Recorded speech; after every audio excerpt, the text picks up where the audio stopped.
Hello, we are back from Florida, back from just doing things, which you can just do.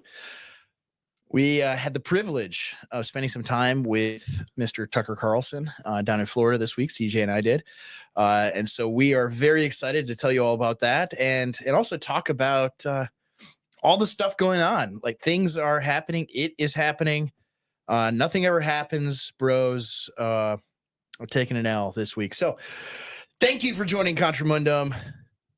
You're here now. Go ahead, Gary. The American Revolution, in other words, is never finished. It must always be renewed. Greater love than this hath no man, than that he lay down his life for his friend. What if it's not envy? We must take back our cities, and take back our culture, and take back our country. God bless you, and God bless America.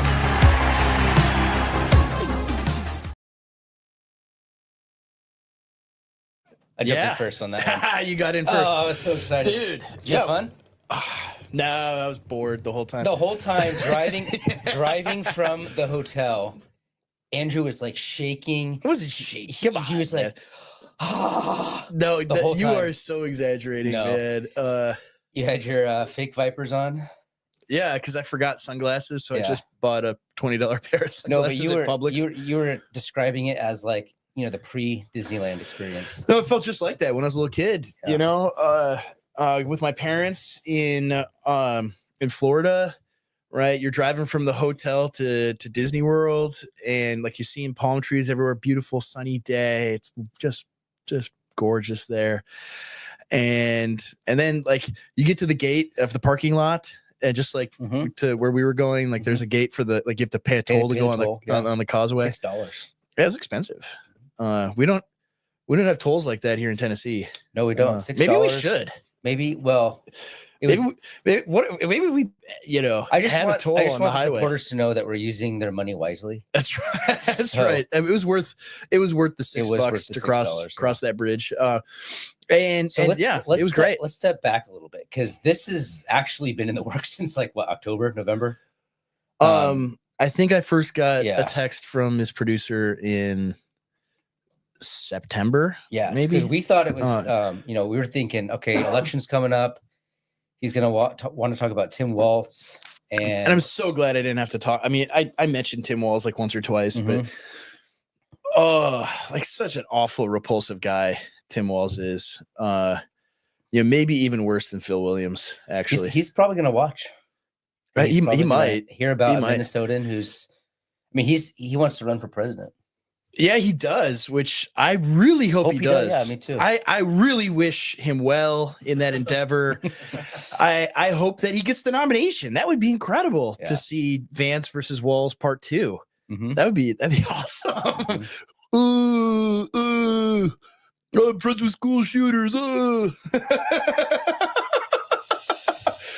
it was So anyway, I'm very glad I didn't have to talk about that, because I'm sure that that was dominating everything the election was, right? So, people will see this obviously, but Tucker did ask you, like, why are you doing what you're doing? Don't steal any content from the episode. No, I'm right? not. But we should tease it out a little bit.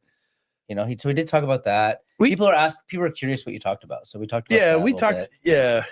Yeah, we talked about a lot of things. A lot of fun, interesting things. It was just so much fun, and just the thing. Everyone has asked since then is like, oh, what's he like? Right? Yeah. What's he like? And it's like He's a person. 100% the exact same guy that you see not only like on his show, but like when he goes on podcasts, like when he goes on Theo Vaughn's podcast or other ones that you've seen him on. He's just a very authentic person. He's legitimately curious about you and your story, and like he just is a good listener. He's just a good man, Like you see those YouTube clips of the one where he's in Central Park and he's fishing.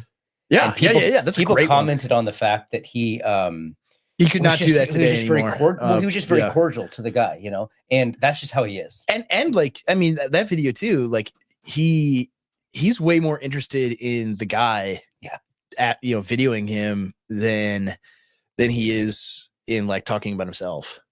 And and that's so cool. And that's the thing that I kind of think like interesting people who are, and it's like, oh, I'm not interesting, I'm boring, whatever. And it's like, okay, yeah, you are. But like people who are really interesting, really, really bright, really intelligent, right? They're very inquisitive, like about other people, right? In general. And because people are interesting, right? Like every single person is interesting. Every single person has a story. And that's how he goes through life. Yeah. Yeah. And there's a sort of like childlike wonder that you have, that a person like that has, where it's like, oh, this, I wonder what this person's life story is. Like, I mean, yeah, you go to the, you go to any kind of like retail thing, like you go to Chipotle or something, and the person making your burrito, right? Like most people just think of them as like automatons, like not like NPCs, like you're in a video game and you're the main character, right? But I think like really, really intelligent, really thoughtful people actually see them as human beings and find interest in them, right? I'd always see that, because I mean, there's different people where it's like, there's friends of mine that are kind of like this, where you go out somewhere and like the person has a name tag on, so they just keep calling them by their name, and I'm like, that's a little bit annoying.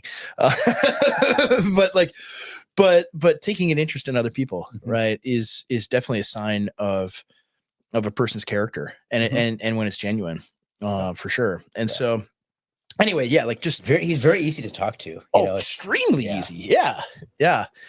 And it, it's just fun. Like we get there and we're talking to his producers and production staff and everything.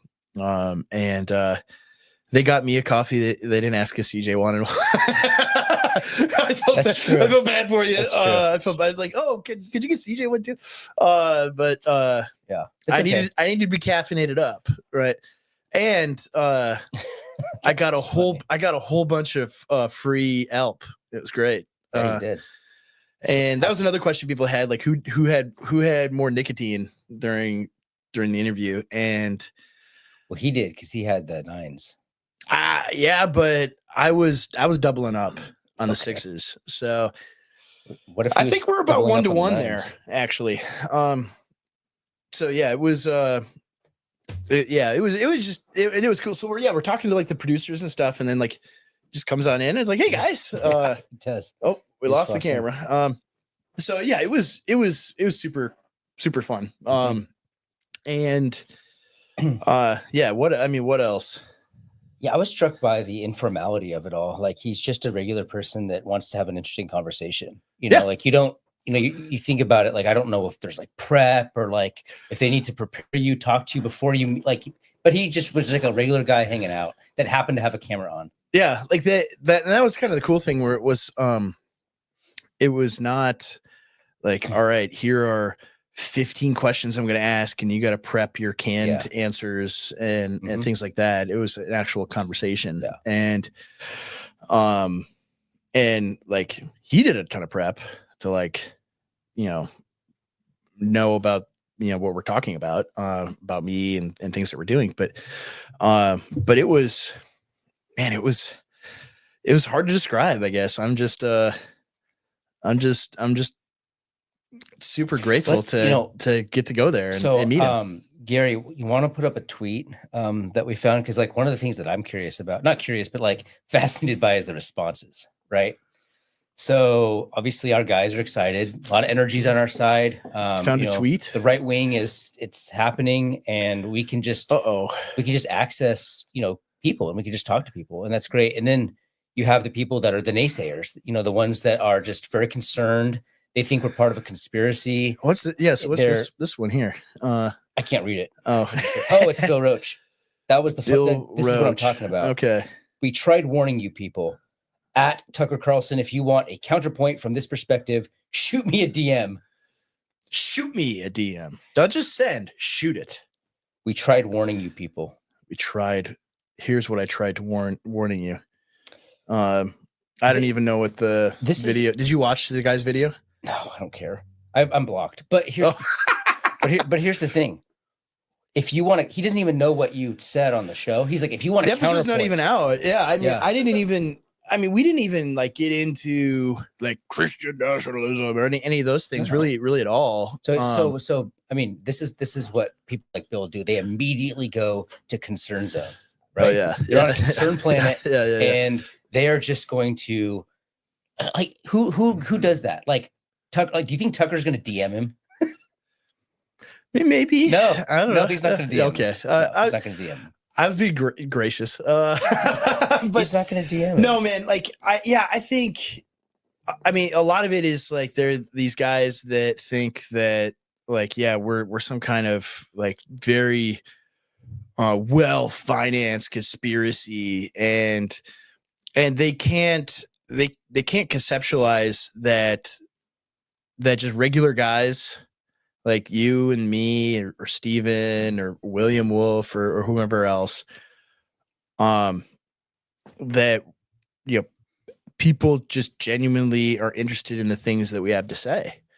They assume, oh, it must be some kind of like deep state op, like these are federal agents or agents of the Chinese government or the Qatari government or whatever. And so it's like, well, no, right. What we talk about, like, you had some good tweets about Christian nationalism in light of kind of all the people freaking out. Where you just said, like, really what it is recovering older forms of American Christian views on politics, right? That's all it is, right? Because people have no idea that like the post 1933 or 1965, like egalitarian liberal democracy with a managerial administrative state, that is American democracy, right? Mm-hmm. And that's perfection. We've achieved perfection in 1965, yes. And all their forms of politics are inferior or actually like morally wrong compared to that. And if you harken back to any of those things or any of those ideas, you are a bad person. You're a bad Christian. You are probably going to hell. Well, a couple points. So yes, that's all true. But then they think that that's actually the way that America was founded too. They don't see any distinction between the present totalitarian bureaucracy. They don't see any distinction between our current managerial tyranny and the founding structure of things. That's they think those things are the same thing. But also because they approach politics as blueprinting out ideals, they therefore think that our politics is about blueprinting out some theocratic dystopia. Yeah. But real politics, actual politics is in flux, right? It's constantly changing. Your enemies are changing. Even your allies are changing. The tools that you have at your disposal, the threats to the people. Conditions in general are changing. Like economic conditions are changing. The world changes around you all the time. Politics is characterized by a constant unsettledness. Like, that's what politics is.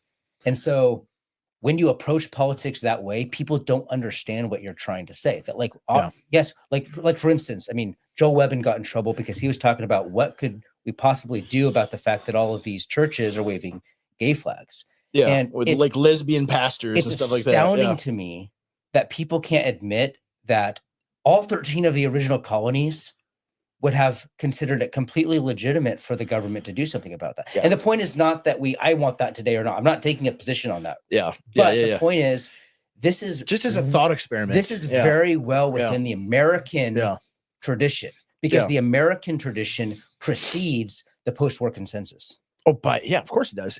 And so I think that the people reacting that way, right? They cannot envision, like they can't mentally map anything other than what currently is, and understand that no, like people in 100 years ago, 300 years ago, whatever, like there were Christian formulations of political organization and action, just politics in general, that were perfectly morally licit, biblically licit for them to do.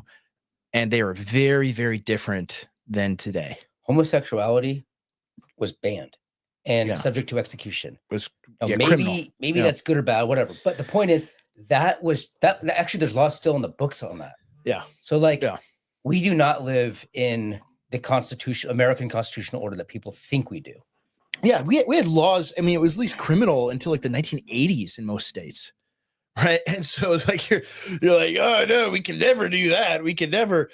It's like we did for the overwhelming majority of our history, but that's outside the bounds of the post-war order, right? Hey, Gary, somebody's can here. Can you go see if someone's here?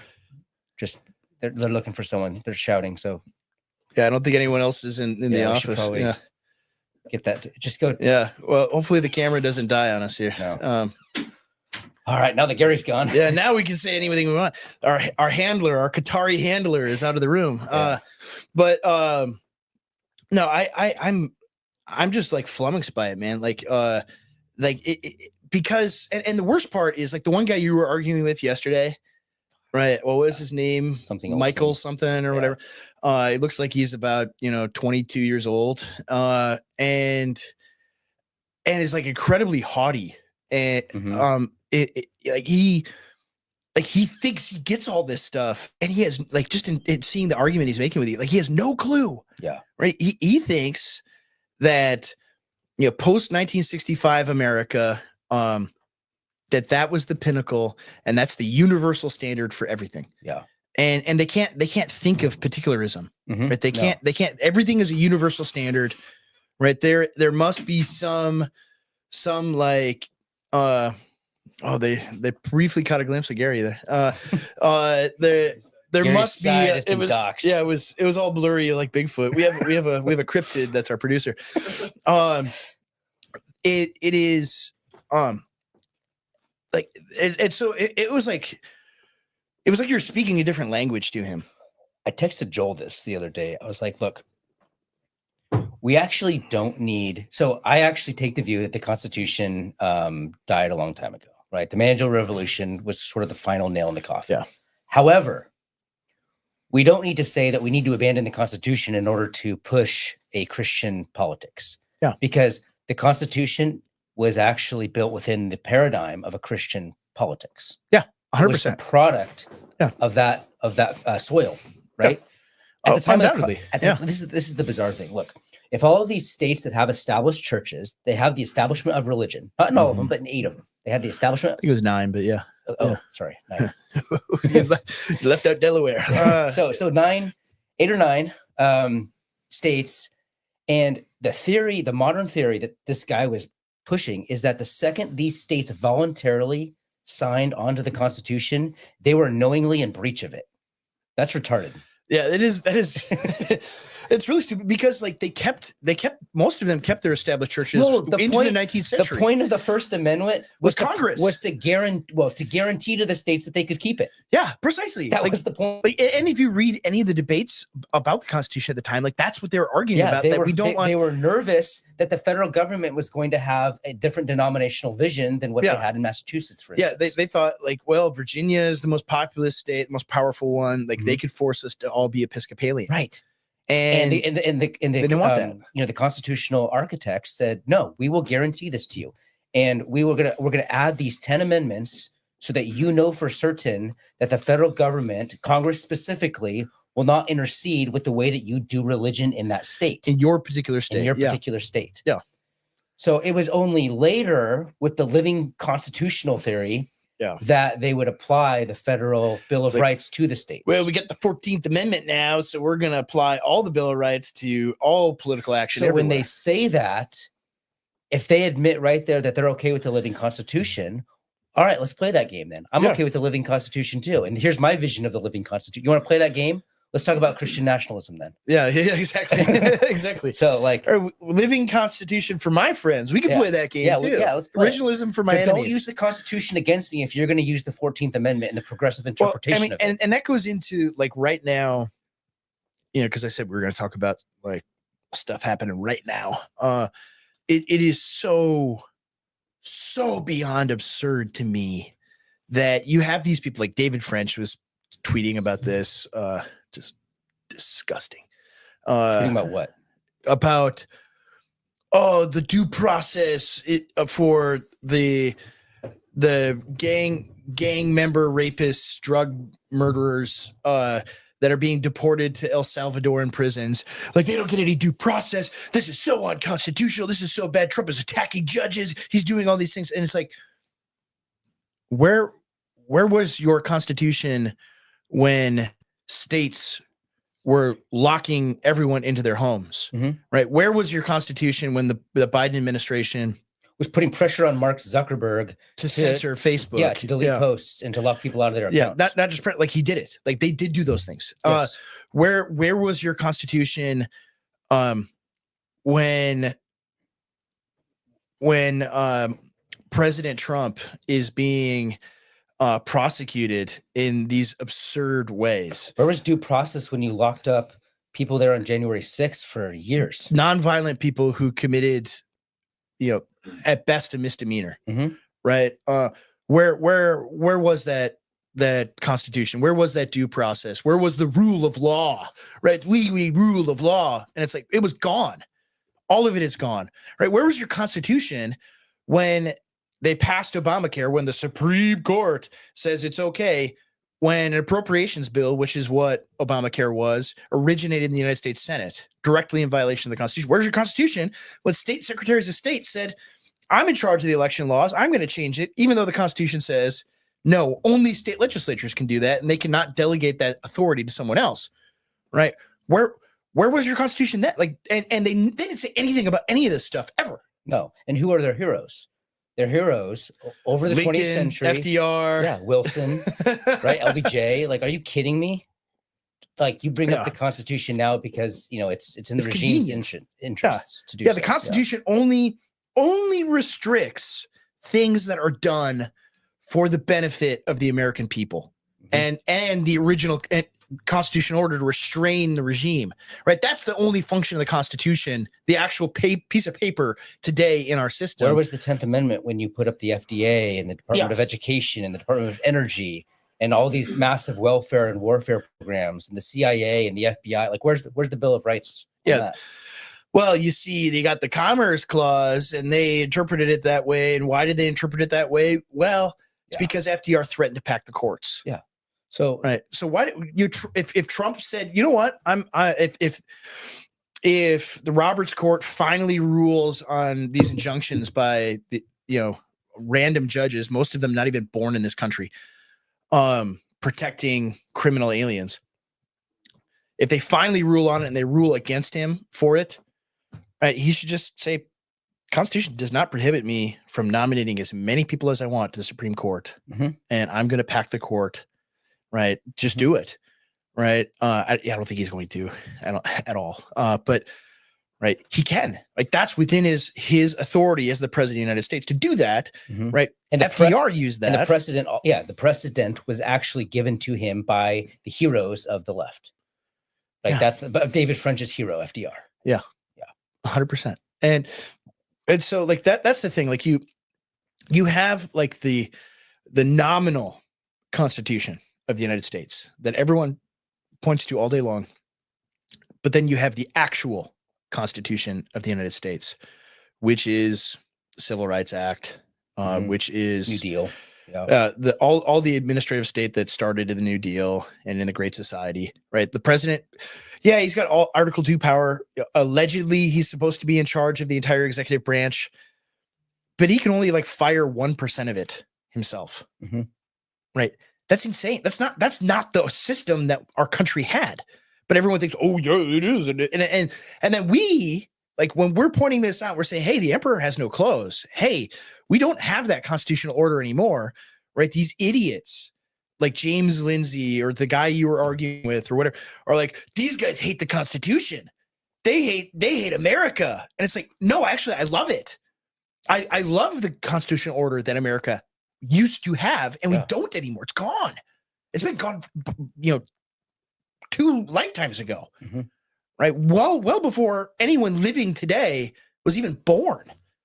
And you're gonna lecture me about how I hate the Constitution when all of these things have been done to us. Like, where was the Constitution when the Patriot Act was passed? right? I mean, give me a break. Like I had to be molested at the airport to go to Florida, right? Just to get on an airplane because I'm not going to go through the gay beam machine. I didn't let CJ do it. I wouldn't let him do it. Said, you're getting patted down too, buddy. I don't want them turning you gay. It appears having a guy touch you all over the place is on its face seems worse. But you don't really know what those things are doing to you. So where the imaging goes, or what they're doing, because it's like what they're doing in the back room. They can just take a picture of me sort of naked. Like no virtual adrenochrome system back there. Yeah, maybe. Maybe. So anyway, no, like our whole system is not. It's such. I mean, and it's like laughable. Anyone who I just can't even take people seriously who talk this way anymore. Because it's like, if you don't know this by now, right? If you went through 2020, if you went through the whole Biden presidency and you're like, yeah, we still have checks and balances and we have rule of law, right? If you believe that, like, you're just stupid. They're just like, you're not worth talking to if you believe those things. We don't have any of that stuff anymore. And I hate it. I want it done and gone and destroyed. And I mean, it's a point that you make all the time, CJ, that to like actually restore constitutional order in the United States and rule of law in the United States, for someone to take the measures to accomplish those things, right? They would be called a fascist. They'd be called authoritarian. They would be called a Nazi. But it's right there in Article 2. But that's the power that the president has. Yeah. And everything's on its head. Up is down, black is white. Like it's bizarre. It's completely backwards. And so and you get into a lot of trouble, a lot of people living on Concerned Planet when you start talking about it. And when you go on Tucker to talk about it. Yeah. That's what's happening. Yeah. We didn't really get into too much of this stuff. Nevertheless, people who are talking about it, but this like are popular enough to do this it. Like Bill Roach character or whatever. I don't even know who he is. He's some guy that doesn't like Steven and me, I guess. Is he at like some institution? I had Gary look him up. Gary, I don't really know much about him. I mean, a lot of this is like people attack you. Like this guy, this Michael guy or whatever his name is, Mikhail. Is it Mikhail? This looks Russian. Maybe he's Russian. I don't know. I don't think about it. I know. You already forgot about it, but these people are just they engage in controversy so they can like build up their own status. So like I don't even think about these people very much. And so like I don't know, like none of them will like actually engage with me either. Like I'd be happy to have discussions with people about like why they're wrong. I'd love to, but they don't ever do it. Right? Every once in a while somebody will do a debate with Steven. Oh, and Roach is at Sovereign Nations. I didn't know that. Oh, is he? Oh, he works for Michael O'Fallon. No wonder they think it's all an op and that we're getting. He's like, I warned you about this. The iron law of projection is all I'm gonna say about that. Let's do it. Let's do an ad. All right, switch to the ad. Everyone pay attention to the ad. Yes, watch the ad. Bye. Sugar, soy, and nitrates. Ew. Farmer Bill's is a Christian-owned meat snacks company in South Dakota that offers pasture-raised meat snacks. They make biltong. It's like beef jerky, but air-dried with clean ingredients and way better. The pre-sliced biltong is perfect for protein on the go, and the slab is great for snacking or hosting a party. It's like a large, dry-aged ribeye with perfect marbling of fat. Go to farmerbillsprovisions.com or click the link in the description below and use code CONTRA to save 20% off your order today. Farmer Bill's Provisions, the perfect protein snack.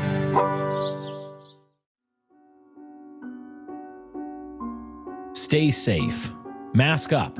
Get the vax. Don't take unnecessary risks. Be careful. We've been coddled, smothered in warnings, trained to fear and avoid risk. We've been taught to play it safe and be on our guard. And not just against a scraped knee or a failed endeavor. No, we've been taught to censor our speech, our words, even our thoughts. Don't think those dangerous thoughts. Don't notice. Don't speak out. If you do, we're coming for you. Who's coming for you? It almost doesn't even matter. Whether it's the HR lady at your company of either sex, weaponized church courts, the social media censors, or even those you once considered allies. Watch out, take care, play it safe. But was it always this way? Have we always lived under this kind of stifling, wet blanketing panopticon? Is this the spirit of our Christian forefathers? Of the men who founded our nation in blood and in faith, willing to face down all the might of Britannia and her redcoats? There was a time when Americans didn't shrink from risk, when they would rather die than bend.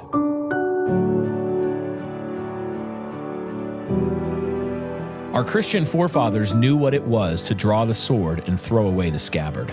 They knew what it was to set sail for the unknown. They defied tyrants. They built, explored, and dared great things. Who settled this land? Who built one of the greatest nations ever to be? Who settled the West and covered the continent from sea to sea with a Christian people? Who searched out glories, crisscrossed the plains with railroads, and fought off usurpers and invaders on all sides? Risk wasn't a bug, it was a feature. Without it, our fathers knew, there was no greatness. And now, we're supposed to trade boldness for bureaucracy? We're supposed to tremble at the unknown instead of mastering it? We're supposed to bow and scrape, not even before bullets, but before HR ladies? We don't think so. It's time to remember who we are. This year, join us here at New Christendom Press for our annual conference, Safety Third, Recovering the American Will to Greatness. 4 days to forge new friendships, build coalition, and work to recover what was lost. It's time to reclaim the spirit that built this nation, to break free from fear, to risk, to build, to lead. The future belongs to the bold.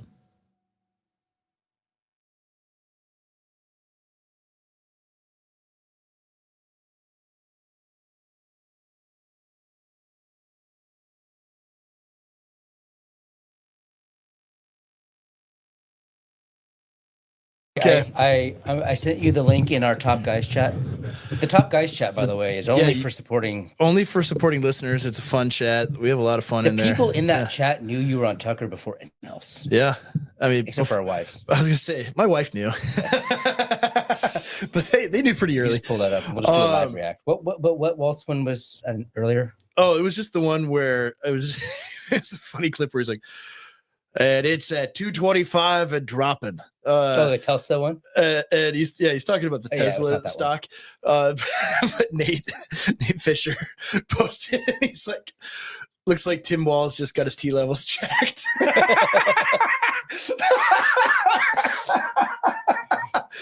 That was good, man. We should have Nate on. Oh, we should. We should have Nate on. Is he in town? I don't want to say whether or not he's. I don't know if he is or not. If he is in town, that'd be. Why isn't he here if he's not? He should be. He should be in town. Anyway, if he's not, I mean, we're gonna be at Texas soon. So, what's in Texas? The Right Response Conference. Yeah. We're both gonna be there. And speaking. And yeah, I'm gonna be talking, and CJ's gonna. I hope Joel's listening to this. But Joel, you put me on a panel with 8 guys. I'm never gonna get to talk.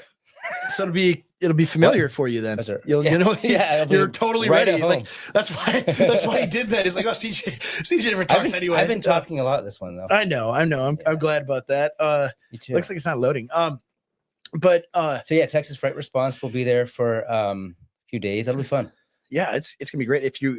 If you're in the area or even somewhat nearby, we'll probably do some live. You should go. Probably do some live content. I'd like to do some live content. We'll bring all the cameras and everything. We'll do some. Yeah, we'll do some vlogs. Oh, I think whoa, what? When did he say this? Yeah. So play it. Yeah, let's play it. Let's respond to this. Okay. It's not on camera. Okay. Oh, okay. He'll set it up. Gary's still working on it. Okay, so before we talk about Tim, what are you talking about? I told you I didn't want to talk about Tim Walz, and now we're talking about Tim Walz. It's too late. Man. What do you all right, just play it. Go. I'm just gonna be talking about Trash World. All right. What else would I talk about? I don't know. Okay. There we go. Getting better. This is so much better one than of when the I do. first things they do is try and restrict the vote. This is one of the things, though, that this is going to take power to the streets. I don't know what the answer is on this, but I've been saying this. I think we need a shadow government, so when all these things come up every single day, we've got an alternate press conference telling the truth about what things are happening, telling what's going out. We see one of the first things they do. Pause that. Stay there, Gary. Number one, what do you notice about just visually here? Lots of white people. I don't see race. I do. Right. What I see is they are all old. Oh, I don't see age. Like, do you see what's the youngest? I mean, way in the back, the kid in the black shirt at the top left. There's like two young guys way there in the back. Besides that, every single person in this picture is on Social Security. Like, that's crazy, man. They have no. It's sad. Like young people don't care. Like, if this was Where's Harry's 2 years system? ago, 3 years ago, Where's Harry? Where's Gary got canceled. Like he committed the one sin that a Democrat, influencer can being commit, a heterosexual, liking women. So he's gone. He's out of here. It's like the meme. Unless you're Bill Clinton, you're not allowed to like women. Yes, yeah. It's nothing but Pete Buttigieg's everywhere. But anyway, the other thing too is what does he mean by that? The shadow government. It's like they already have it. Yeah. They have one. Like some of it is he's just like playing on like boomer revenge fantasy, like hippie boomers. Like, we needed to be the resistance, and we're gonna have a shadow government in exile because Hitler has taken our country over, and we're gonna have a government in exile telling the truth while they lie. And it's so preposterous because they have the entire media, right? They have 95% of the federal bureaucracy and like the entire judiciary, and like the black budget institutions, the intelligence agencies, like all of that. Like they dumped, that is a shadow government. Hundreds of billions of dollars in US aid over the years, right? Like they've got their shadow government already, but he's pretending like, oh, we're the beleaguered resistance out on the fringes. And you also notice he said, this is going to be a matter to take to the streets. Like, come on. All of those old people are gonna, you're going to wheel out for a fight. They're going to roll in their motorized scooters, burn down some buildings or something. You're like, come on. They're so defeated, low energy, and so demoralized. Very sad. That and there was another clip. Sorry I didn't find it, Gary, but another clip where he's just saying, basically, like we didn't talk enough about protecting immigrants, and we didn't talk enough about protecting transgender children, and like he's doubling down on the woke, on all the things that were rejected at the ballot box, right? All the things that caused them to lose. That's what he's like. We didn't do it hard enough.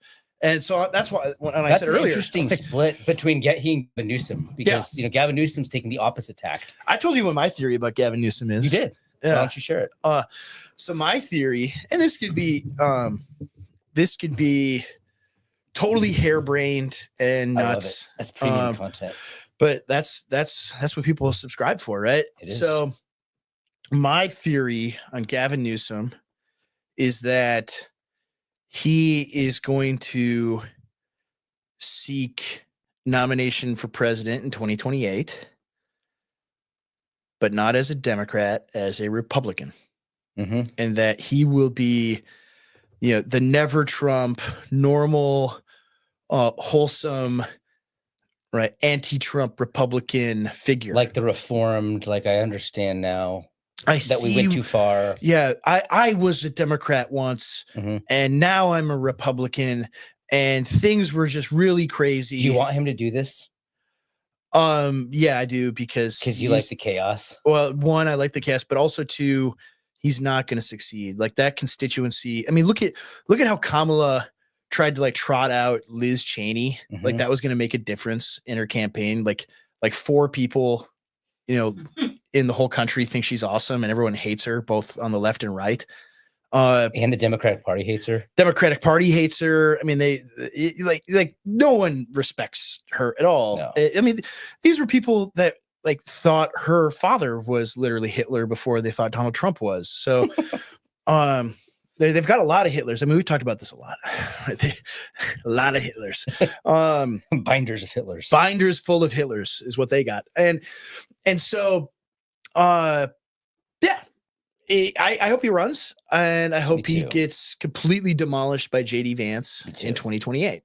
That would be great. I mean, it would be like, I think like the DeSantis run for president last year. Like, I think it would be like, because he is not. That's actually, I haven't even thought about this. Like, I thought that DeSantis was going to be like the next in line guy for Trump. He's gone now. Vance is the next guy. Think about how much everything has changed in the last like 2 years. Everyone, like you said, thought that Ron DeSantis was going to be the next man up after Donald Trump, and he just, shot his shot too early and screwed that all up. Well, now it's going to be JD Vance, who's a loyalist at this. Like, he's gonna inherit it, and he's gonna just be there to receive it, because that's what Trump wants. Trump doesn't want someone to compete with him. He wants something to parrot him. He wants someone that like, I mean, you see this with Donald Trump, and why I think he's been so successful in everything he set his hand to is he understands that loyalty matters more than anything else. Like, competence is obviously very important. You want competent people that are good at what they do, but there are a lot of disloyal, very competent people. And what you need is someone that meets the threshold of competence, but is 100% loyal, right? That is never going to betray you, right? That is, and like all of life, that's so important, right? I mean, I've seen that, in my own life. And loyalty is everything. You're like, well, you know what? I'm not totally aligned with this guy ideologically. I'm not, we disagree about a lot of stuff.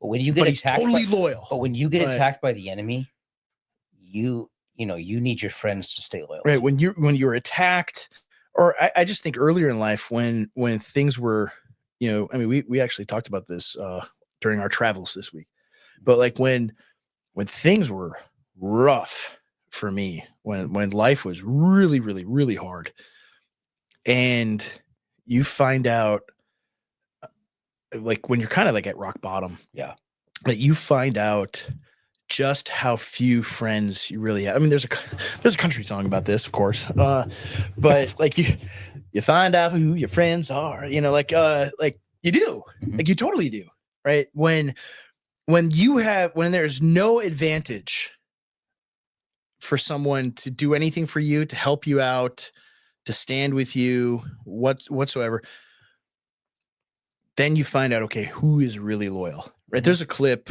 I'm sure Gary could find it if I gave him 20 minutes, of Trump. What a punch, Gary. You gonna take that? I'm just kidding, Gary. No, it would take too long to find it.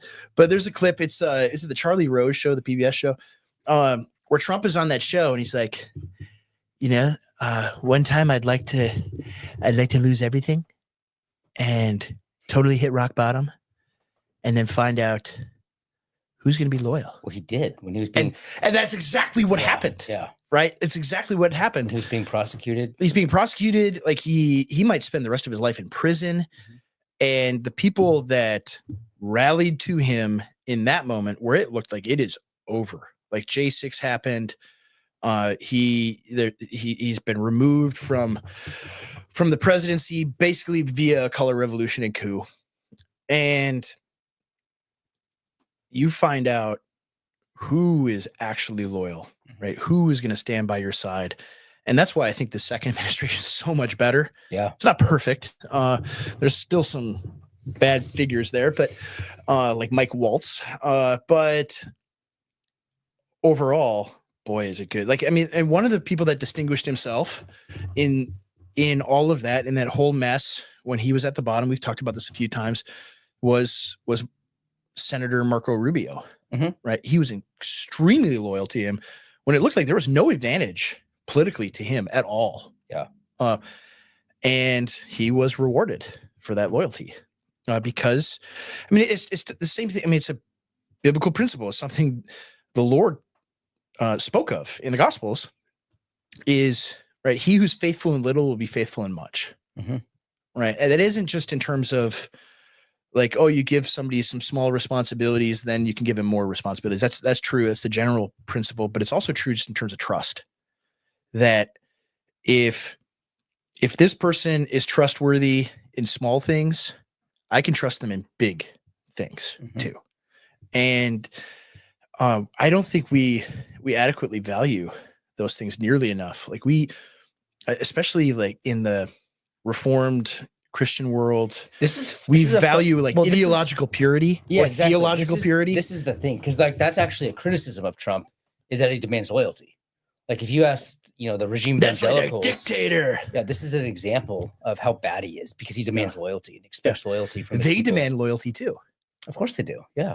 Right. If you're disloyal to the regime, you're that's done. why they hate us in the pews. Because we've completely been disloyal to the regime evangelical ethos. So we're not playing that game any longer. That is some of the stuff that we talked with, or I talked with. You were off to the side laughing at funny things when we said funny things. It'll be awesome if the mics pick those up. I'm gonna listen. I never listen to myself on a thing. It won't be picked. I'm gonna listen to it and I'll be like, oh, there he was. Oh. That's another thing we did this weekend. So since CJ and I got to travel together and we had some free time, I took the time to rectify some problems that with you. Right. And the biggest problem is CJ has never seen any movies. You see no movies at all. And so I make movie references and he'll be like, yeah, I've seen that. And like, he'd never seen anything. I've never said I've seen it. Well, you act like you've seen it. It's like, well, I saw the meme. I saw the meme. Yeah. Yeah. And so there was one movie and so I'm thinking like, okay, like movies that, like he needs to see the movies that the memes come from in order to get the meme, right? And so I'm above the memes. No, you're not. Okay. And so anyway, it's like, okay, well, what movie could we watch? And I was like, I know. We're gonna watch Once Upon a Time in Hollywood. And you, yeah. And it was great. It was funny. It was good. Yeah, you liked it. Give us your review of the movie. Oh man, I hate movie reviews. No, I mean, what? All right, go ahead. I don't have any reaction. You didn't have any reaction to it at all? It was interesting to see, California, I guess. It was interesting. I'm so bad at movie reviews, man. It's an awesome movie. I mean, it was apropos, right? Because the whole movie is just like two bros vibing out, having a good time, beating up hippies. Like it was a great movie. And they had a lot of cocktails. I told like we should have one of everything that they had in the movie. And CJ's like, no, cocktail guy. My mom will be disappointed in me if I do that. True. Loyalty. Yeah, I did make you try a Bloody Mary for the first time, but it was like the worst Bloody Mary I had in my entire life. It was at the airport, and it was just like literally a can of tomato juice and vodka, and I'm like, ugh, this. So I had to like go get a bottle of Tabasco and just dump it. I mean, just like Brad Pitt. I mean, literally me, right? And I'm dumping it in there, and it was finally palatable. But so we need to get a real Bloody Mary sometime, CJ. Gary doesn't like it either. Bloody Marys? You don't even taste the alcohol in a Bloody Mary. That's why it's so great. You still haven't drank the beer I gave you? All right. Well, let's fix that right quick. I got some beer in the fridge. It's afternoon here in Central Time. Need to record your audiobook for the people. Hello there. They were talking earlier about who is more inept at technology, right? The group chat. Yeah. The group chat. Yeah. Who's more inept at technology? I said neither of you was say CJ was a little more savvy. Think I'm You're more savvy? savvy than me? What makes you say that? He makes things work that I can't get to work. So Well, I just decided to let him do it for me. Like, CJ, You guys are ruining my you have Luddite brand. Mm-hmm. You're destroying it. Anyway, They were talking about how I'm secretly own a Tesla. Can you see me driving a Tesla, by the way? yeah, You can? yeah. Oh, Gary's betrayed me. I'll defend your honor. I don't think I could see you ever driving a Tesla. I just meant like good luck.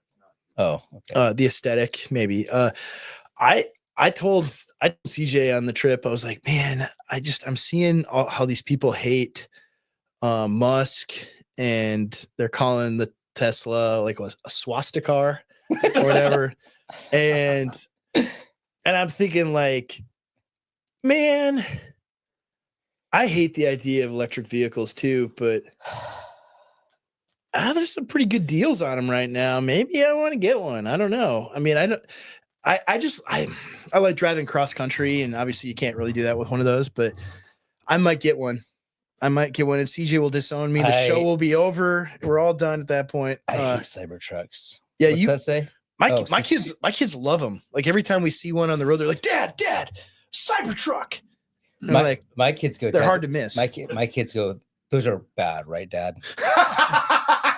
Yes, son. Those are bad. I've also taught my children to hate Cybertrucks. The way you guys are talking, Elon Musk is never going to become our top subscriber. The elites don't want you to know this, but you can just tell your kids what to think. Yeah, that's true. Yeah, both better than Paul Gottfried. Oh, poor Paul. Oh, come on. He's 83 years old, right? Like Both like me and you are better? Yeah. That's false. I disavow. You disavow that statement? Yeah. I think if we're judging on the age curve, Paul is way ahead of most 23-year-olds. Oh, better at tech. Yeah. Okay. What do you think of it? I'm better. I'm just better. Oh, a better well, of person. course that's not true. Okay.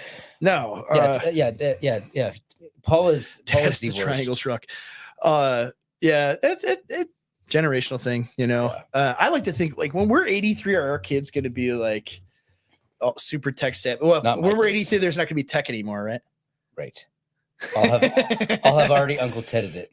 Okay, good. We're gonna have a Butlerian jihad by then. People, know what that means. It's a reference to Dune. That's what another I thought movies. you were going to show me was Dune. Well, we'd have to watch both of them. That would have been 6 hours, and I was struggling it too. I know, it's tough, but we'll get to all of them. Yeah, Dune we need to watch.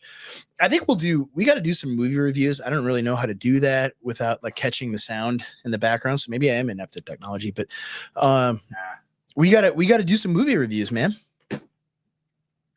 Yeah, and like just like live reaction, like live reaction to the movie, right? So like when Brad Pitt tells Leo, I'll just be sleeping when he tells him like Andrew will be watching the movie. Don't cry in front of the Mexicans, man.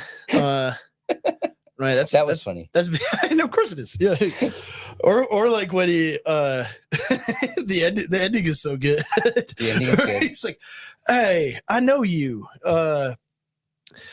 What's your name?" I'm the devil. I'm right here to do the devil's business. He's like, nah, it's dumber than that. It was like Rex or Tex or something. Yeah, Tex. You guys can review trailers from Mel Gibson movies and cry, like that one guy on YouTube that like cries watching the Star Wars trailers. Yeah, we could do that. He cries watching Star You Wars. never saw this guy? No. I mean, I think he probably has autism. I think. Really? Yeah. Yes. There's something, but like he saw the last Star Wars movie trailer, and it like went viral, and he just like starts weeping, and he's like, and it was bad. Like, yeah, that's gonna get clipped. I know. So sad, we have to that guy right there. Yeah, that guy. So beautiful. Was that like the first time he had seen it? Don't play it. Do not play it, Gary. Do not play it. Yeah, it was like live reaction to seeing the trailer for the first time. What a sad existence. That's what you want from me. I just got some ideas for some trailers. Oh, here we go. Gary's got ideas. That's not good. Oh, yeah, he does need. Actually, Trottle is right. You need to read Dune. Do you guys have any idea how much I have to read? It's easy to read though. It's a novel. We've got. It's fiction. I can't read fiction. We've got the Repealing series. I got Paul Gottfried's biography. I know. I haven't made you watch Master and Commander yet. I've seen Master and Commander. Oh yeah, what's it about? It's about the captain of the. I've seen it twice. I don't remember. I've seen it twice. That means you need to see it again. So yeah, we got like all the whole right wing online memeplex. Like you need to see Blade Runner. You need to see Drive. You need to see like all these movies. Some of them are like, I have to remember, like, is there bad stuff in any of those? But like you need to see the movies that inspired all the memes, man. Like you can't. I like being in a place where I can say, I haven't seen that. Like I'm above it. You guys have fun with your memes. I'm sorry. Have fun with your memes. You've seen Gods and Generals, right? I've seen Gods and Generals. Yeah, that was the thing that's sad about that is it was really like cheesy and low budget. Like just the dialogue, like the way it's shot and everything. Like it's I know everyone's gonna hate me for saying that because it overall is still an awesome movie and fun, and good, like good content wise, right? But it could have been so much better. Or even like Gettysburg is that way, where you're like watching the battles and it looks like it's the same production value as like the TV series Sharp, which I love, by the way. But it's like when a guy gets stabbed with a sword, like you could clearly tell that they're just putting the sword under his arm. And it's like, come on, man. I felt rewatching Last of the Mohicans. Yeah, but Last of the Mohicans is a little bit better. A little bit. But have you seen that, Last of the Mohicans? No. Oh, that's a good one. Come on, man. Man. Good comment here. I was gonna pull up my picture of me with a mustache. You have a photo of you and like a real mustache or a fake one? No, like a face app one. And when you see it, you'll say, "Oh, CJ, don't grow a mustache." I need to see this. Does it look like? Find it. Does it look like DiCaprio's when he's in the movie? It's like the long Fu Manchu thing when he's Caleb Decatu. It's worse than that. Where is it? Oh, I don't. There's so many pictures of kids, children everywhere, memes. All right. Well, while you're looking for that, let's do some like actual live streaming. No, this is what people like. Yeah. Okay. Sure. They do. I hope Phil's watching this. By the way. Yeah. Well, we'll waste everybody else's time just to waste his. But no, I think while you're talking, we should talk about, speaking of like looking at apps on your phone. I'll find it. Signal, the Signal controversy. Yeah. So what's going on there? That was funny. It's like one of those situations where they make him look really cool. And it's like classified information apparently that he released in the Atlantic. Yeah. Okay. Whatever. Yeah, if you're so concerned about national security, like why would you publish it in the Atlantic? Yeah. Oh, these guys don't care about national security. Meanwhile, obviously it showed Vance at its very best, though. Like I jokingly said, like I'm 50-50 whether they like did this themselves, 5D chess or whatever. Obviously, you're not going to do that. Like you don't want any sensitive communications. Who do you think it was? Mike Waltz or his staff. Maybe himself. Like clearly, the guy's leaking stuff to Goldberg in the first place. Do you think he did it on purpose? Too many Alps. You're switching over to me. I tried to switch it to you when you put it in an Alp. I don't know if he leaked it on purpose. I think it's like a lot of people in Signal, they just use their initials. Yeah. And so he could have been adding a different JG, and you see throughout, like he's adding a bunch of people. Mm-hmm.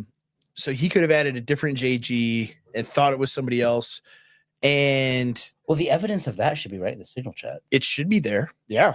So it's like, or even if it's, it would say like Michael Waltz added so and so, but it could be his staff using his phone for that too. Yeah. So how do you know it's definitely him or something? But if it's out of his office, him, he would have blamed his staff anyways. Oh, exactly. But he's got to go because he is between him and like Elise Stefaniak. Is that how you say her name?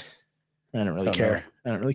He's got some bad stuff. I mean, they're both really bad, foreign policy wise, and they're in foreign policy positions. But no, like Vance acquitted himself extremely well, where like he did both, like two things that I think are good, like two things that I would do in his position, where he states that I don't think this is in the best interest of our people. Obviously, 3% of U.S. trade goes through the Suez Canal, whereas 40% of European trade does. This is just subsidizing the Europeans once again. And did you find it? I think okay on the section. Good. So he's making that case like this doesn't actually benefit the American people really that much. I mean, you could make the argument that since the United States is the world hegemon, and if you allow the Houthis to do this, then you're inspiring other people to disrupt trade in other places, right? Like I get that argument, but he's making the argument, but at the same time he's like, well, I'm not going to like obviously ever publicly counter signal the administration, and I'll go with whatever the team decides to do. But if we're going to do this, right? It can't be this like little half measure. We have to show the American people why this is in their interest. Yeah. Right. We can't just do it just to do it. We have to show that it's in our people's interest to do these things. This is so All right. Let me see it. Let me see. Okay. This is so bad. Dude, that looks great. Is that real or is that? No, it looks real, huh? It's not real. Here, Here. I'll send it to. I just sent it to the Top Guys chat. Oh no. There it is. You do not have my consent. Well, you handed me your phone. I'm like the Mike. I'm like the Mike Walls staffer. You're Italian. You look very Italian in that photo. It's such a pedo mustache. But it is what it is, man. So funny. Yeah, I don't know, man. Like, so anyway, like Vance, he showed like principle. Yeah. On the one hand, that like we need to do this, but it needs to benefit the American people, but also like a sort of political instinct, right? That, well, I'm part of the administration. I'm going to support the administration what it does, and you know it is what it is. But he voices his disagreement, which tells you like if he's the president. So if he's the president, there it is. Oh, yeah, no. look at that. Thousands of people are looking. There we go. All right, let's get that off the screen. That's going to be on Channel 5 next week. It is so over. Have you seen this, man? Oh, no. Anyway, trying to make a point here. And the funny thing is, like today we decided to stream on Facebook too. Yeah, I know. It's in the Gainsboro it's out there. group. It's everywhere. It's everywhere. It's over. But anyway, like what it shows me with Vance with these internal communications is that if he's president in 2028, he's not going to do this stuff. Right? He would say, "No, this is not in our people's interest. I'm not doing it." Do you think that Vance had a better instinct on it than you did? Initially? Yeah, probably. Well, I'm just like, I mean, I had like internal reservations. I mean, I was the same thing where it's like I have internal reservations, but like I'm not going to attack the Trump administration. I'm not right now, trying to call you out, but I'm actually impressed by Vance. Is my point. Yeah, exactly. Yeah, that's my point. Is he's the real deal? Yeah, he is. Like I think I probably would have been. If I'm in that signal chat and have a voice there to say these things, I'd be way more circumspect like he is. Yeah. But like what I'm doing is, well, they're doing it. And I don't know if I totally agree with it. I don't think it's a great idea. But they're doing it. And there is some benefit to it. And like my argument would maybe be more like Hegseth was, where it's like, no, we need to do this because we have the United States Navy, and it falls on us to keep the world shipping lanes open. But like part of repealing the 20th century is not doing that anymore. I know. Like we're no longer going to be the world's protectorate. Yeah. You know, like well, and you see like the discussion that Vance has there, and it's like, no, like, I mean, ultimately I'd be like, yeah, if Europe wants to protect their trade with China and India and whatever, then they need to build some aircraft carriers. Right? They shouldn't just rely on the USS Abraham Lincoln or whatever it was. Like they need their own military, right? So instead of spending, billions of euros on Afghans that rape people, maybe they should spend that money on their own national defense and their own defense of their nation's trade, right? Like that's the argument to make, and so some of it too, like where we're at and what we're doing is like we're not discussing like the policy decisions in the minutia of it like that. I mean, we can. I mean, we're doing that now after the fact, right? But in the moment, right? It's like, well, I'm just going to support the Trump administration, right, and what they do, and not in a like a cynical way, not in like, well, I don't. They could. Yeah, like Donald Trump saying, like, I could shoot somebody at Fifth Avenue and I wouldn't lose a follower. Like, not like that, right? Obviously, but like I'm not going to attack the Trump administration for something that I view as marginal, or both marginal and something that you can make arguments either way for. Yeah. Whether it's in the country's best interest or not, probably not, but it's fine. And well, it's the bigger issue of it, though, the much deeper issue, ultimately, though, that is worthwhile criticizing is obviously the Houthis are a proxy for Iran, and people like Mike Waltz in the administration and those like him badly want to attack Iran. For for the benefit of the American people? No, benefit of another nation, right? And I don't like that at all, right? Why? Because I'm an American, and I don't want to. I don't want to lose thousands of Americans, to have our country kill hundreds of thousands of people, millions of people, even. I don't want that to happen. I don't want to push us on the brink of World War III like the Biden administration did in Ukraine. Like, I don't want any of that. I also don't want my children. So I'll be critical of that. Like, I don't want my children to grow up in a world where foreign countries expect his taxpayer money to subsidize them. Yeah, that we have to subsidize the defense of every other country in the world, and we derive no benefit from it. No, right? No, that's the thing. It's they spy on us and they leverage steal our nuclear secrets, everything. Yeah, they bribe our politicians and they have like babysitters. Literally, they're AIPAC babysitters in Congress. Like, and so it's like if my country gets a benefit out of it, like I'm gonna approach it like just realpolitik, right? Like, do we get a benefit out of this relationship?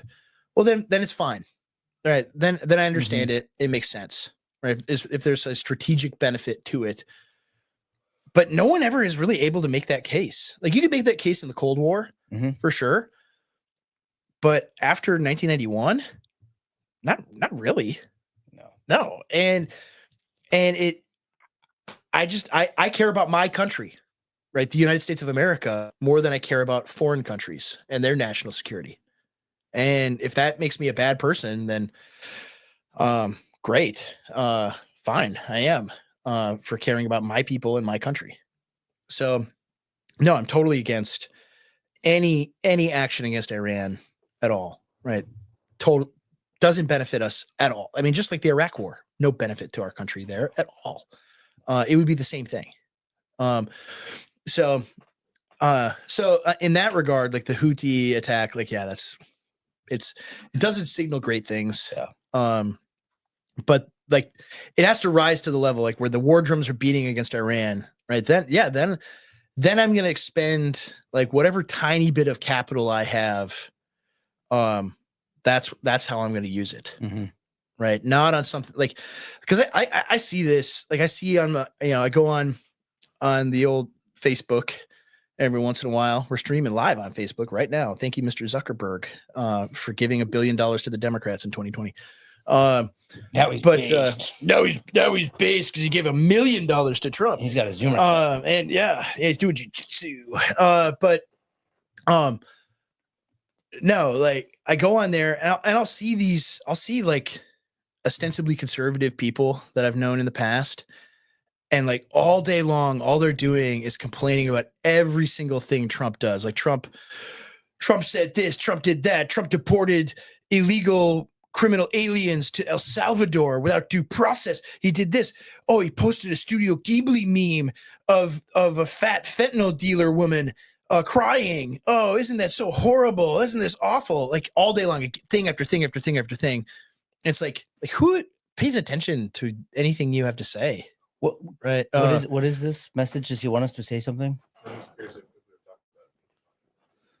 Oh, he wants. Oh, who wants to pop in? Let me see. Hold on. Let me see. Oh, do we want him to pop in? He can pop. Hold in. on. Let me see the message. Well, he asked if he should pop in. Oh. No, we haven't really said anything. We can. Oh yeah, he called me. I'm sorry, I silenced your call. Well, we're streaming on Facebook. No, we can. Next week. Next week, we'll see what happens. Yeah, we'll see what happens. We'll talk next week. But, yeah, like this, this kind of cool dude. Right, they've been hyping war with Iran for over it's like 2 decades now. At this point, I'm not saying that it won't ever happen, but I'm skeptical it's imminent. Hopefully it doesn't happen. Like, they're saying like, oh, the Iranians are like 10 days away from having centrifuges to be able to test nuclear weapons. Since 2005. Yeah, you got Benjamin Netanyahu with a little cardboard sign with a Microsoft Paint bomb, and it's like they're seconds away from developing nuclear weapons. That was like 2006, right? So no, like that's always been the thing, and I don't know. I mean, part of it is like, if you really wanted countries like Iran to not pursue getting nuclear weapons, maybe you shouldn't have overthrown Muammar Gaddafi's regime after he gave up his nuclear program in 2003 or 2004, right? I'm just saying, like, if a country like North Korea is not being threatened with invasion right now, why? Because they could destroy Tokyo and Seoul in seconds. Right. So they're not going to be invaded. Yeah, but Iran, right? They can be bombed because they don't have nuclear weapons, right? It's within their own rational interest to acquire nuclear weapons. Yeah, this is like the Justin Raimondo realism. Yeah, it makes total sense. Like, you guys are threatening them.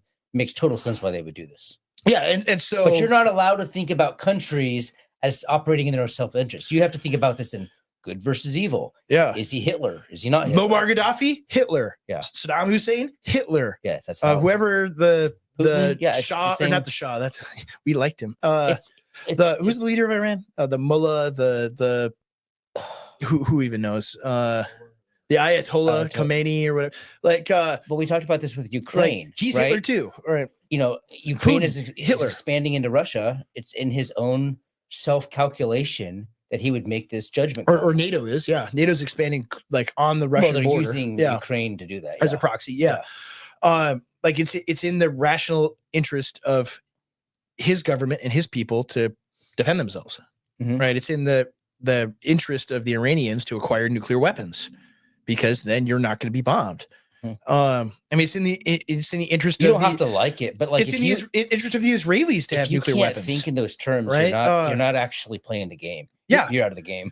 Yeah, like you're not like you don't get it. Yeah, right. You are a child if you don't think in these terms. Yeah, right. Just carried about by whatever comic book version of reality people will put on the TV for evil of the new axis. It's stupid. Yeah, it is dumb. And so if you wanted to advance the cause of nuclear non-proliferation, right, taking out a guy a decade after he gives up his nuclear program, and then him and supporting, like, our country did that, right? Hillary Clinton in the State Department aided ISIS and radical jihadists to overthrow the Libyan government. Like, we did that, right? That's what the whole Benghazi thing is like actually about. We did that. And I mean, what it also did is it totally destabilized Europe because Gaddafi was a bulwark against the hordes of migrants that would come across the Mediterranean, right? When he was in power, they were not able to do that. He stopped them, right? He was a buffer, and that buffer is gone. I mean, Syria was the same way, right? I mean, you think Bashar al-Assad would have liked to have nuclear weapons? Of course he would. Of course he would have. Not because he was going to like drop a nuclear bomb on Aleppo when there's a civil war, but rather so that foreign powers would not attack him and bomb his country. You want to be able to have that ultimate leverage. Like every country wants that. Yeah. Only power can confront power. It's the same principle. Yeah, it's exactly the same principle. Right. And so why wouldn't they pursue those kinds of things? Of course they would. And so if you want them to not, because like American policymakers have no credibility to these countries because we've demonstrated you give up this program, you're going to be double crossed and you're going to die. That's what's going to happen. Nord Stream pipeline. Yeah. I mean, same thing. Like, I mean, do you think the story's going to end well for Vladimir Zelensky? Probably not. I mean, unless he bugs out now, it's not going to end well. And so like the most dangerous thing in the world is to be friends with the American regime and to believe their promises implicitly. Yeah. Right. And so if you can't be trusted, like, I mean, it's just like basic, like you don't have to be Henry Kissinger to understand this, that if your promises cannot be trusted, then no one is going to negotiate with you as though you're operating in good faith because they cannot trust your word. If you wanted to have some kind of deal with the Iranians to not pursue a nuclear program, right? They're not going to keep their end of the bargain because you're not going to keep it. And you've demonstrated that. I mean, part of it is like, it isn't, and a lot of people want to like just blame it on our system and how we have a different president every 4 years or every 8 years and radical changes in policy. But like the permanent government is the same people for decades. Shadow government. Right. Like, I mean, sometimes you'll have, Victoria Nuland will be there and then she'll be working for some think tank and sitting on the board of corporations. Then she'll be back in the office again. Like people like that, getting swapped in and out constantly, but it's all the same people. Yeah. Right. It's all the same people. Yeah. The president is just a formality. I mean, like only Trump's administration is even somewhat different. Yeah. And so, no, I think that, the whole Iranian, I mean, the hard thing is like, who knows what, like what's being pushed on the Trump administration and how much the Israelis feel like they're, they don't have much time and they're like this, caged animal that is threatened. Right. I mean, I think that might be the biggest thing that's pushing all of it is, hey, this is our one shot to take down this geopolitical foe. Plus, I mean, it isn't just the Israelis, it's also the Saudis, right? The Saudis hate the Iranians and want the United States to, and the Gulf states, right? Want the United States to do this. And so much of it is like, just, we need to be out of that region completely, right? Yeah. Not our circus, not our monkeys, drill, baby, drill. So we don't have to care about the sand people anymore. Let them do their own thing and figure it all out themselves and not drag us and the rest of the world into it. Right. That needs to be. And so anyways, having said that, like looking at these signal messages, like I think JD Vance gets all that stuff. Yeah. Right. Like I think I'm sure he probably read Justin Raimondo back in the day. Like I'm not 100% sure, but I bet he did. Right. And because he was kind of a libertarian guy, Vance was. He's also got advisors and connections to, I mean, we know some of them. Like Dan McCarthy has access to him. Like there's people like, we should have Dan McCarthy. Yeah. I mean, I bet he's read at least one of Scott Horton's books. Yeah. Vance, or is at least familiar with Scott Horton. Yeah. And people his have access to him that have a more of that bent, that paleo bent. So I think we should wrap up. I suppose we can. Did you plug any of the stuff? What stuff am I plugging?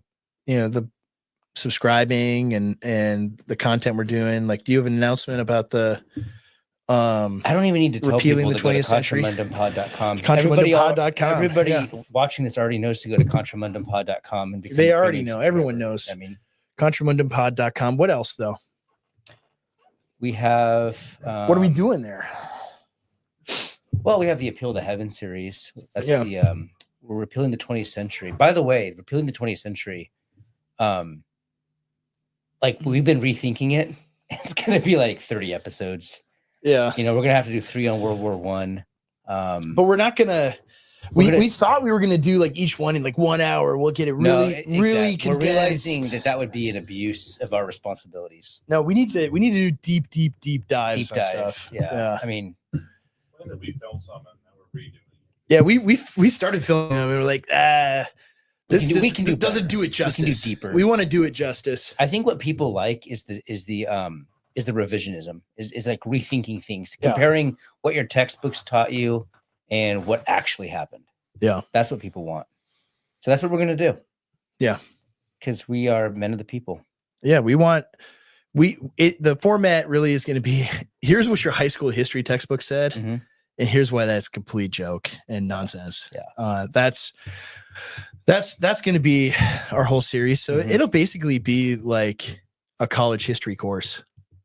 You know, maybe we'll even give recommended reading to people. Wow. Yeah. It'll be like a series of like 33-hour lectures or something. But for real, like, you know, doing the whole Tucker thing, it's a sign that there is a vibe shift at play.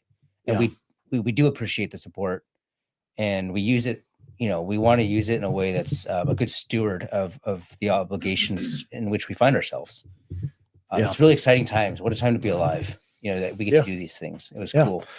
Yeah, I feel, immensely blessed to be able to speak about the things that I did, on Tucker's show, to talk about the things that we're doing, here in Tennessee.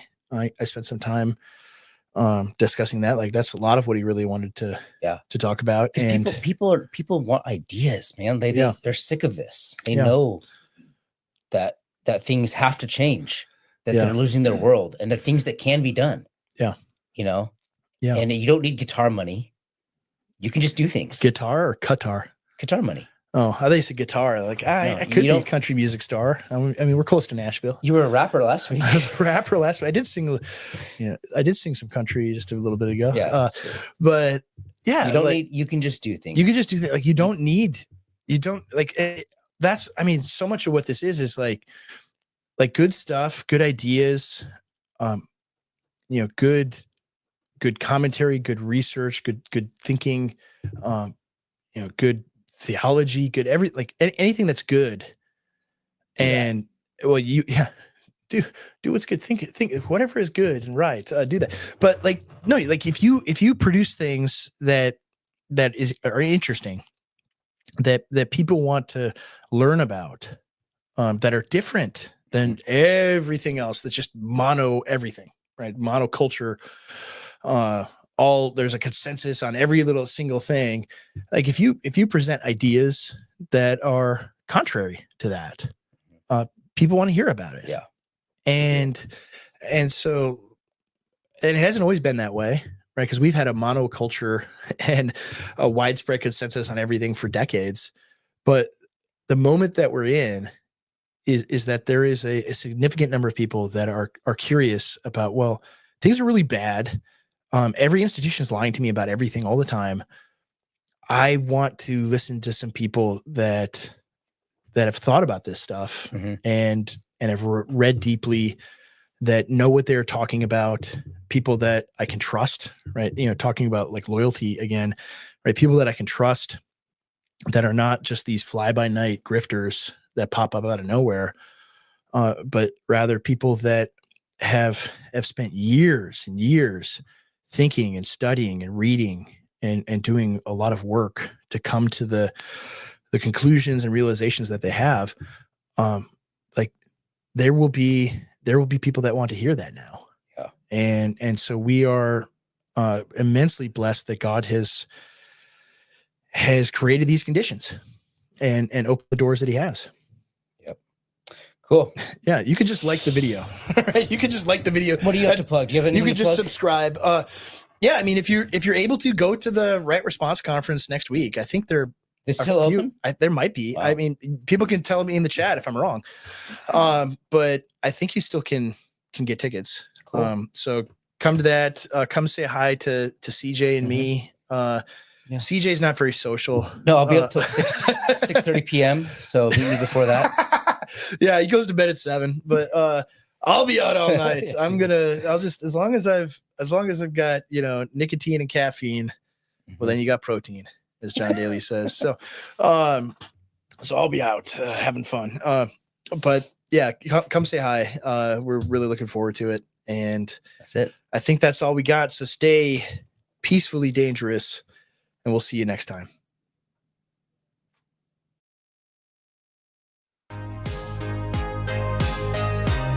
Gary thought that was funny. It's we got this thing called the Constitution, mister. Alexander Hamilton. I hate rap. I know. What if it's not Gary? The United States is in the middle of constitutional crisis. We as Christians, called to be stewards of our society, we should enter the fray and grapple with our enemies on the battlefield. Welcome to Contra Mundum. That was pretty good.